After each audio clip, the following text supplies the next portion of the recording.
City TV Pakistan के नुमाइंदे अख्तर सरदार चौधरी की रिपोर्ट के मुताबिक सूबाई वजीर बैरिस्टर असफर अली नासिर का ओल्ड एज होम साहिवाल और दारुल एमान साहिवाल का दौरा। सूबाई वजीर बैरिस्टर असफर अली नासिर ने दारुल एमान साहिवाल का दौरा किया और दारुल एमान की इमारत में सफाई इंतजामात का जायजा लिया। उन्होंने दारुल एमान में मुकीम खवातीन से इनके मसाइल दरियाफ्त किए और इनके हल के बारे में हदायत भी जारी की।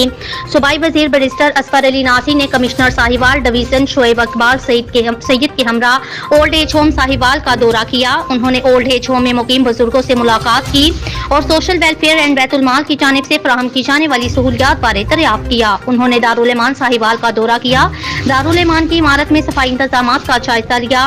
उन्होंने दारुल एमान में मुकीम खवातीन से इनके मसाइल भी दरियाफ्त किए और इनके हल करने की हदायत भी जारी की। सूबाई वजीर ने कहा, बेआसरा बेसहारा अफराद की देखभाल रियासत की जिम्मेदारी है।